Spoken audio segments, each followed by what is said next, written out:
김영삼 전 대통령이 취임과 동시에 내세웠던 일성은 바로 역사 바로세우기였습니다. 성역 없는 사정과 중단 없는 개혁을 선언했습니다. 국민들은 80%가 넘는 지지를 보이며 성원했습니다. 김재영 기자입니다. 문민정부 집권 3년 차인 1995년 3.1절, 광복 50년을 맞아 민족순환의 상징 조선총독부 건물이 철거됐습니다. 조선 총독부 건물의 철거를 선포하는 축제를 거행하게 되었음을 하늘과 땅에 고하나이다. 역사 바로 세우기는 일제 잔재청산부터 시작된다고 믿었던 김 전 대통령은 일본 정치인들의 잇따른 망언에 거침없이 비판했습니다. 이번에 이거는 버르장머리 기어이 고쳐야 되겠다. 군사정권을 종식시킨 문민정부의 시대적 과제로 성역 없는 사정, 중단 없는 개혁을 선언했습니다. 적당히 고쳐가지고는 그 병은 낫지 않습니다. 좀 되게 아프지만은 도려낼 것은 완전히 도려내야 됩니다. 노태우 전 대통령 비자금 사건 수사로 시작된 과거 청산, 12.12와 5.18 책임규명, 부정축제가 확인되면서 두 전직 대통령은 나란히 법정에 섰습니다. 역사 바로 세우기는 잘못된 과거를 바로잡아 미래를 바로 세우려는 노력입니다. 군사정권의 잔재로 군내 최고 사조직이었던 하나회를 척결한 것은 군 개혁의 신호탄이었습니다. 하룻밤새 떨어진 별이 50개. 이 때문에 군의 정치 개입은 근절됐다는 역사적 평가가 남았습니다. MBC 뉴스 김재홍입니다. 경제 분야에서도 과감한 개혁이 추진됐습니다. 특히 이전 정권이 하지 못했던 금융실명제를 실시해서 안착시키는 성과를 냈습니다. 김성현 기자입니다. 취임 첫 해인 93년 8월 12일 저녁 대통령이 직접 TV 생방송을 통해 금융실명제 시행을 전격 발표했습니다. 드디어 우리는 금융실명제를 실시합니다. 이 시간 이후 모든 금융거래는 실명으로만 이루어집니다. 다른 사람이나 없는 사람 명의의 금융계좌 개설을 금지시켜 검은 거래를 원천적으로 차단하고자 한 겁니다. 2년 뒤엔 부동산 보유와 거래도 본인 실명으로만 할 수 있도록 했습니다. 다시는 불로소득하는 자가 우리 땅에서는 영영 사라지도록 만들자고 하는 것이 토지 실명제 하나의 큰 목표입니다. 경제활동을 위축시킬 수 있다며 이전 정부들이 계속 미뤄왔던 경제개혁을 과감하게 추진해 우리 경제와 사회 전체의 투명성을 높였다는 평가를 받고 있습니다. 최소한 금융자산이 누구에 귀속되는지를 명확하게 밝힐 수 있는 그런 계기가 되었습니다. 집권 초 평균 7%에 달하는 꾸준한 경제성장을 이끌어 1996년엔 우리나라가 선진국의 반열인 OECD에도 가입할 수 있었다는 평가입니다. 김 전 대통령은 각종 규제 철폐와 함께 적극적인 해외 언론과 해외 정치인들 반응은 어떤지 알아보겠습니다. 무엇보다 고인의 민주화 업적을 높게 평가하는 모습이었습니다. 박세암 기자입니다. 동아시아 정상회의에 참석하고 있는 반기문 유엔 사무총장은 조문 메시지를 통해 김 전 대통령이 온갖 희생을 감수하면서 민주화를 위해 평생 헌신했다며 서거를 애도했습니다. 김 전 대통령과 정상회담을 가졌던 무라야마 전 일본 총리도 당시 한국에서 가장 필요하고 어울리는 대통령이었다면서 고인의 명복을 빌었습니다. 주요 외신들도 김 전 대통령의 서거 소식을 긴급 뉴스로 전했습니다.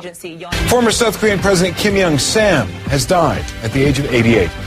CNN과 AP통신 등 미국 언론들은 김 전 대통령이 수십 년간 군사 독재에 항거하고 문민정부를 탄생시킨 점을 강조했습니다.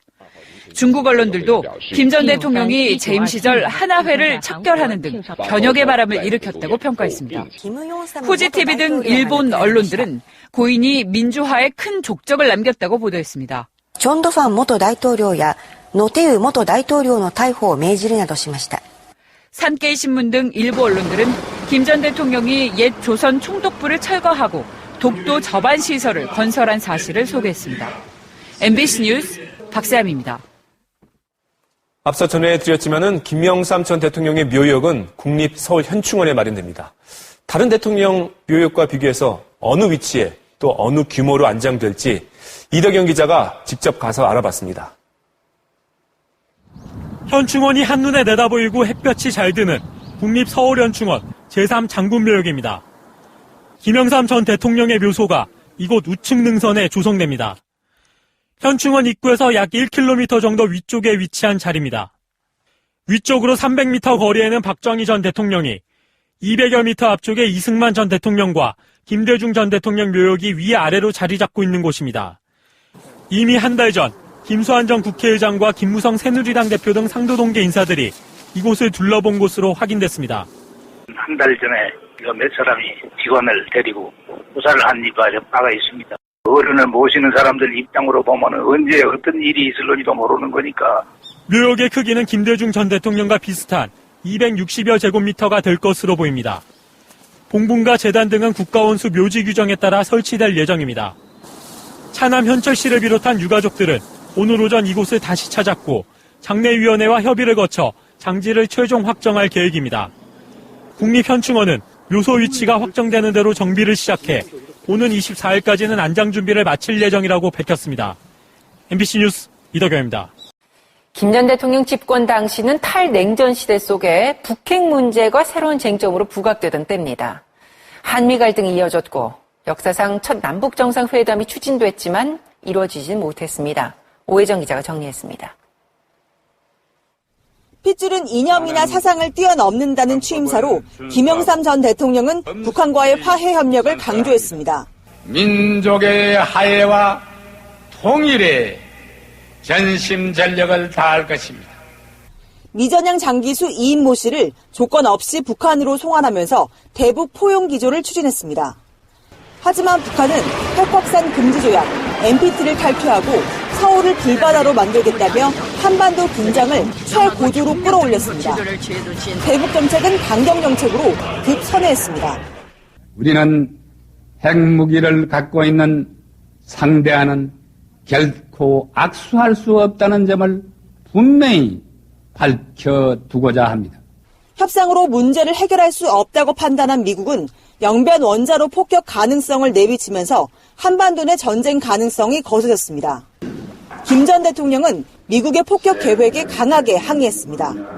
일촉즉발 긴장에 휩싸인 순간 지미 카터 전 미국 대통령이 방북해 남북 정상회담을 성사시키면서 한반도 위기는 진정 국면으로 돌아섭니다. 하지만 회담을 17일 앞두고 김일성 전 주석이 사망하면서 첫 남북 정상회담은 무산됐습니다. 김 전 대통령은 조문은 가지 않으면서 북한에 쌀 15만 톤을 제공해 대북 정책에 일관성이 없다는 비판에 직면하기도 했습니다. MBC 뉴스 오혜정입니다.